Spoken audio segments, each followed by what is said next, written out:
Sapa sing ndek donya kuwi uripe mung nganggo cara lambe tok, ora enek perbuatan sing dilakukan. Kabrun maktab indah Allah, mongko murka Allah, benci Allah besar kepada mereka sing iso ngomong ra iso nglakoni.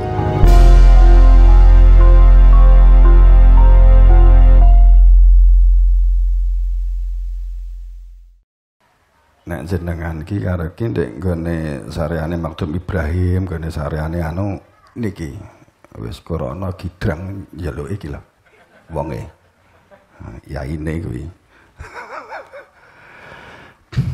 Kalau nggak jeli kali Gus Gendrang. Jadi sing sering ki wong ziarah kubur. Neng kanca-kancane Gus Gendrang niki ya kewedi nek dibuka apa enake, engko sepi pariwisatane.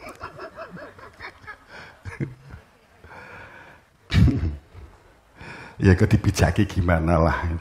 Lah wong ki rata-rata budal di kuburan ki kan anu tok. Jadi kan wasilah, kita nggak ngerti makna wasilah. Wasilah itu fa'il Bapak Ibu, nggih. Wasilah itu bukan mayit loh ya. Makna wasilah, al wasilata wabtahu ilahi, al ada alnya itu isim ta'rif. Kalau ta'rif itu pasti mudhari', kalau mudhari' itu berarti continuous tense. Lebih angel. Jadi pada saat kita tuh berbicara tentang berkaitan dengan al wasilah itu adalah masalah fa'il. Fa'il itu berarti kan ngaten ati golek karomahe golek barokahe para wali sing wis sedo, golek barokahe. Napa niku salah? Mboten. Tapi ngopo kok disebut wali? Kuwi kan enek ngilmune. Lah ngopo gak mentok pisan golek ngilmune? Ngilmu sing dadekne wali. Lah kok mung goleki kuburane? Kan ngaten ta kudune iki. Logika kula lho niku. Karena beda kan gak apa-apa toh, beda entuk wae to ya. Begitulah. Moro digune para wali, jenengan ki kan gak ngerti biyen cek sugenge sugih apa ora. Kaya Sunan Kalijaga, kuwi cek sugenge ki nyolong lho. Supaya iso mbantu wong sing gak mampu wi nyolong. Basa mati kok mbok jaluki tulung, apa iso nyolong?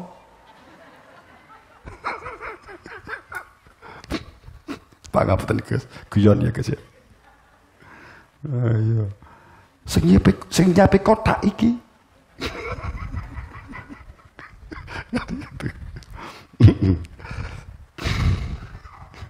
Wala sakiri lagi. Tak kayak kotak. Alah, Pak Yai Tanjung ngedikan ngono terserah pokoknya tak kayak kotak. Saya akeh ngamali, saya entuk akeh barokai. Tiket surga kan ngene.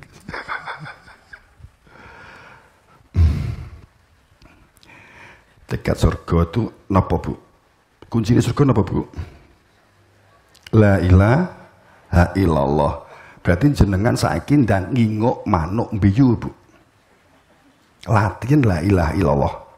Nek jenengan kok gak iso mlebu, manuke mesti mlebu. Dan gitu.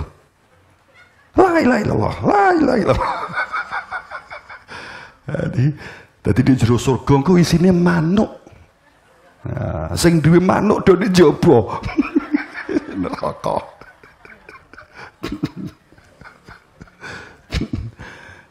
Itu kaitannya ya ayyuhal amanu wong kang iman antakulu ojo mau ngomong, itu kan kaitannya itu gitu loh.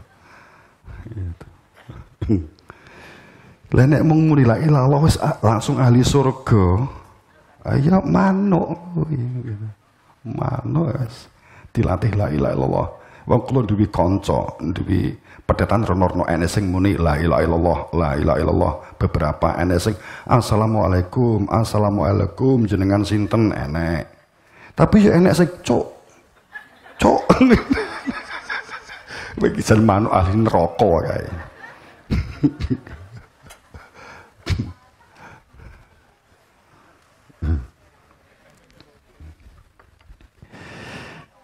Bapak Ibu ingkang Islam kula tanglet, jenengan sedaya tasih salat? Tasih salat? Salat? Kok aku tasih, kula ilangi taksih. Salat, Bu? Bapak?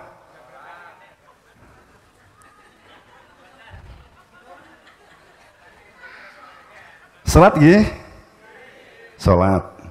Tapi jenengan ya cik sering pegel karo tangga? Pegel karo kanca? Nek jenengan mlaku di ratan bar udan terus andigi ki enek lubang, enek mobil lewat jenengan kena serot, alhamdulillah apa?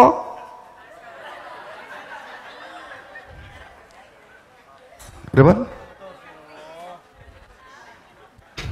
Kalau percados on ngriki niku nek enek bar udan terus enek lubang jenengan lewat arepe budal manten terus kemudian kena crot nek wong wates kene pripun?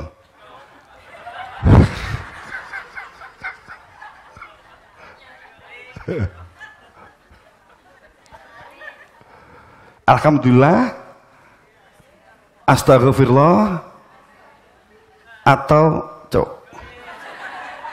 sing mesti gila sing mesti paling alah potongane padha wae balik dari kula.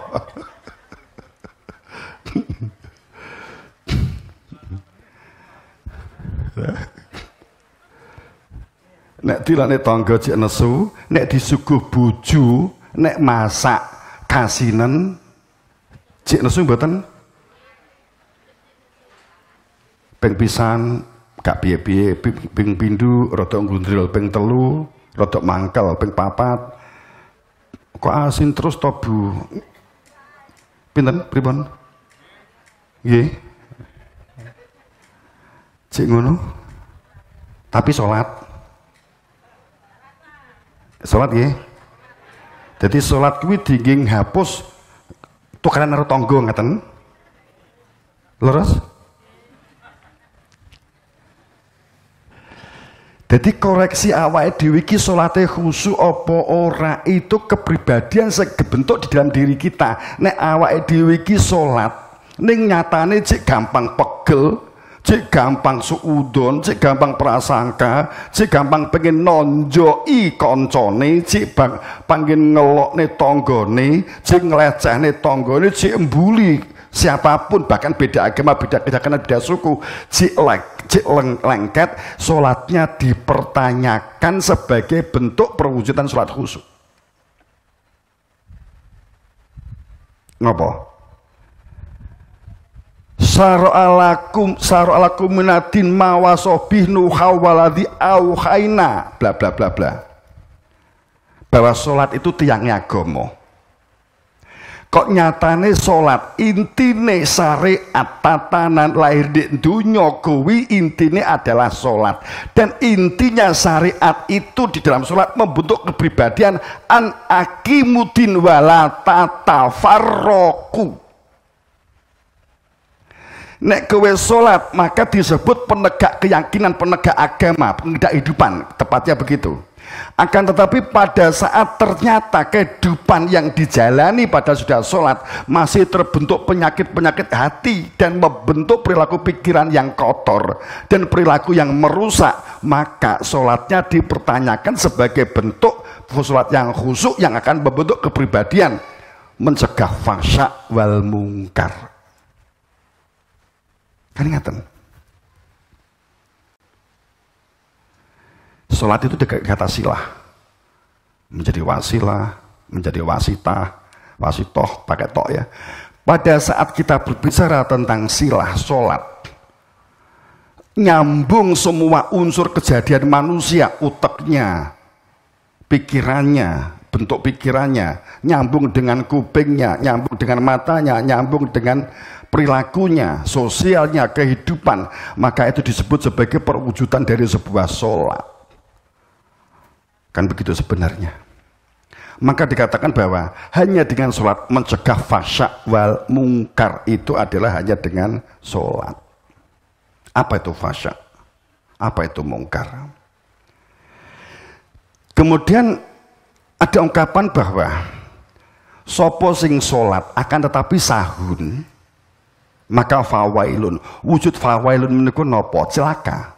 Fawailun itu dampak orang yang fawailun itu adalah fawailun itu dampaknya fawailun itu peteng. Saya bahasakan bebas saja. Jadi fawailun itu orang yang celaka akibat sahun. Sahun itu berbeda dengan ghafil, berbeda dengan angsa atau nasa, berbeda. Kalau sahun itu kok sepertinya itu membawa air, ini dibawa kemana-mana untuk menghilangkan haus, padahal kosong. Ini gak sing kosong.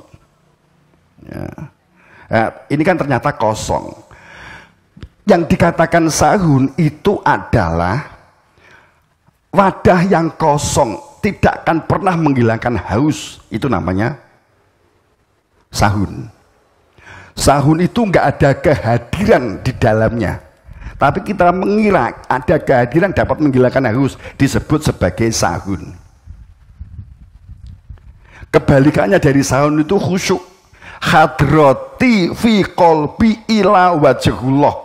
Khusyuk itu adalah ada kehadiran di dalam hati, keberadaan dia Tuhan, sehingga kita menghadap wajah kita kepada Allah.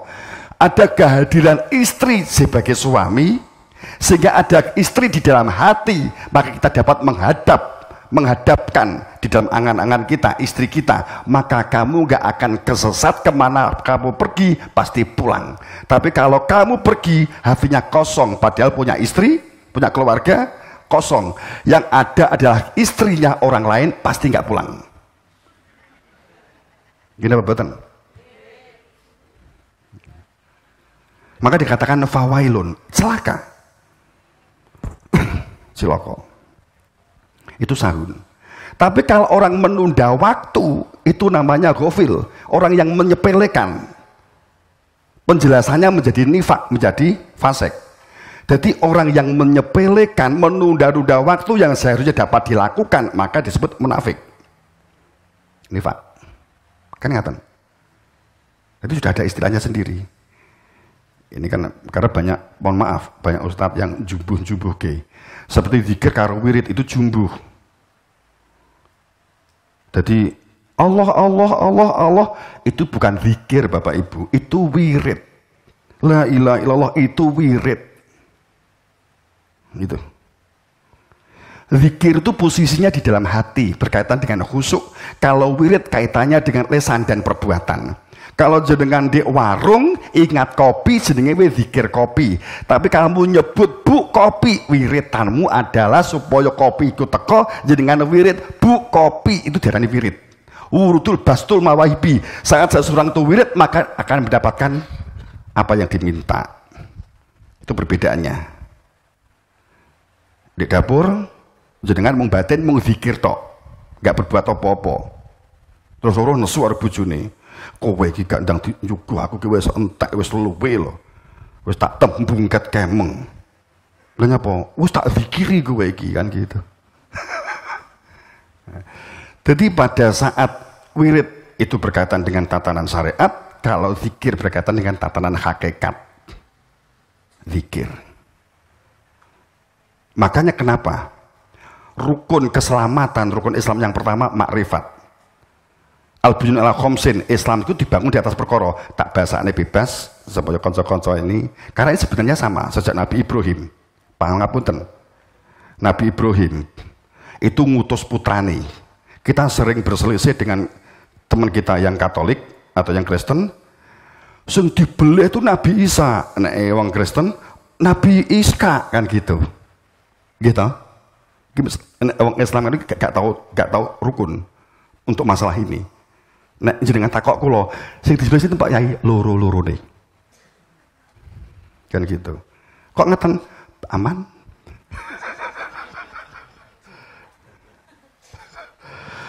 Itu sebenarnya simbolik, ora kok disembelih apa adanya mboten. Itu makna gulu wentah hebat Nabi Ibrahim kepada putranya. Dibina, dididik sedemikian rupa luar biasa sampai menghilangkan watek-watek hewan yang serakah, yang angah-angah, semaunya sendiri. Mereka yang hanya egonya sendiri, tidak mau mengerti orang lain, mentalan. Ini semua harus diletakkan total. Duduk perkara kowe korban, nek wedhus kena mbok tumpangi wong 7, nek sapi kena mbok tumpangi wong 17, bukan itu gitu loh. Urunan wedhus sak desa sapi korban Kok nek di surga gantian ya. Nek jenengan kok di surga korban sapi, dek kono ben duwe tunggangan sapi. Ngopo korban sapi urunan pisan motor cepet. Apa pesawat pisan di surga. Jadi pangapunten. Itu pada saat, tapi sing penjelasan sono nggak salah loh ya, kalau kan nggak bisa sisi yang lain tadi ya. Jadi pada saat kita berbicara apa sih janah, malah tubuh wong ngono, apa nerangke janah. Janah itu kita paham itu tempat, seringnya kan begitu. Saking ini logikane. Nek janah surga ku mbok anggap tempat. Nek jenengan tak deke Amerika, nggone penak empuk, jenengan tak kei widodari, wong Amerika, wong barat ku wayu-wayu. Ning jenengan loro untu, gak iso bahasa Inggris, ya. Jenengan sorok koyok di neraka apa di surga? Jenengan dikai sate di ngarepin jenengan, tapi loro untu, win neraka Bapak Ibu. Jangkrik iki enak banget mosok tuku loro iki asem tenan iki wong nyuguh kan gitu. Gitu. Nek nggone iki ora koyok surga, nggone iki suwelek ndek gubuk. Tapi ayam nrimo ing pandum seneng banget surga nek gak percaya. Takok Mbah Sis.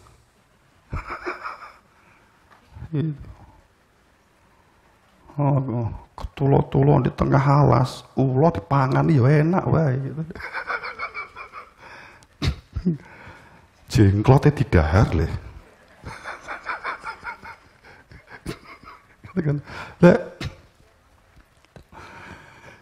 Jadi apa sih sesungguhnya janah? Apalagi ada isim tarif al. Nar itu bukan sekedar nar loh Bapak Ibu, yang Anda harus tahu. Nun alif ro, tapi di depannya itu ada alif lam dan ada tasdid anar. Itu beda banget dalam bahasa Arab, sudah beda banget. Kalau nar ini nar, api. Tapi kalau anar sudah nggak ada kaitannya dengan ini. Kalau anar itu sudah berlaku penyakit sing nggawa korek gitu loh. Kan gitu. Quran itu buku ini, Quran. Tapi ini Al-Quran sudah beda. Tapi ini aku jelasnya jadi kan saya mumpet lihatin apa ya. Jadi pada saat kita berbicara tentang nar dan anar, jannah dan al-jannah, jin dan al-jin beda. Jin itu apa toh jin itu? Saya jangan pahami jin itu apa? Demit toh? Sesuatu gak kita niku jin toh? Boten, bisa jadi kita itu loh jin. Jin itu apa? Keinginan yang tersembunyi di balik perbuatan baik yang kita lakukan. Itu disebut jin. Gue tak kayak duit, tapi ini gak milih, awas, jin. Ning ojo tinggi ngelok nih yo. Ki kan jenenge IP, ilmu pengetahuan saja. Tapi saya tidak bermaksud itu. Artinya bahwa perbuatan baik yang kita lakukan akan tetapi ada kepentingan yang menyertai, merusak hati, merusak kehidupan sosial, maka itu sebutnya sebagai jin. Ngaten.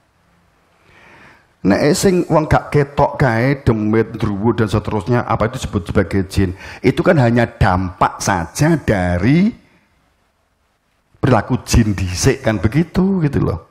Itu hanya konsekuensi dari perilaku jin saja.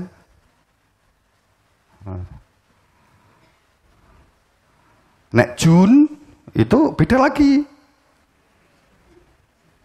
Jun beda lagi. Itu peran oleh seseorang di TV.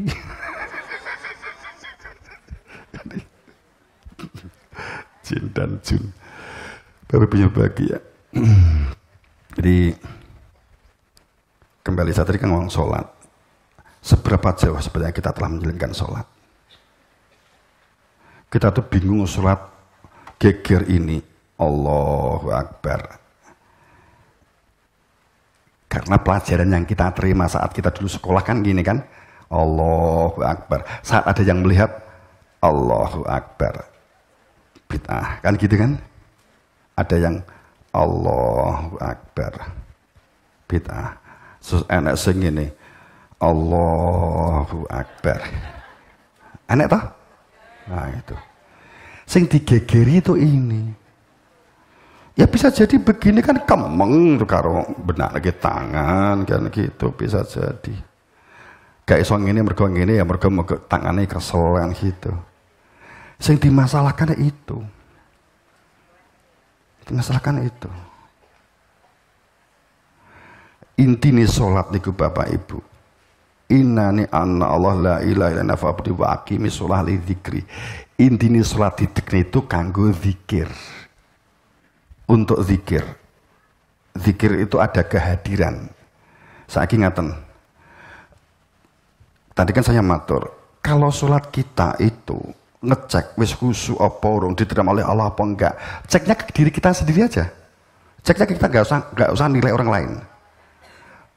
Masih mudah marah, berarti sholatnya gak khusyuk.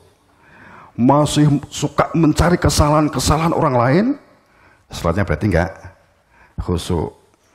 Kan gitu. Hanya salah sedikit pasangannya, suaminya atau istrinya, hanya perkara masak kurang asin wes nesu. Berarti sholatnya perlu dipertanyakan. Sebenarnya begitu saja. Ceknya itu ceknya. Kita terus piye gimana khusyuk? Jadi kan nek sholat saya dilingring napa Bu?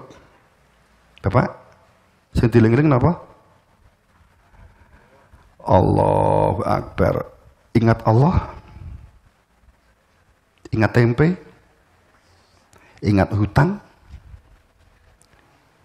ingat napa? Di njaba ndekek jemuran udan salat. Khusyuk. Sing diling-eling jemuran. Gimana supaya kita salatnya bisa khusyuk? Piye salatnya khusyuk? Yang menjaga fasya wa munkar gimana salatnya? Pripun?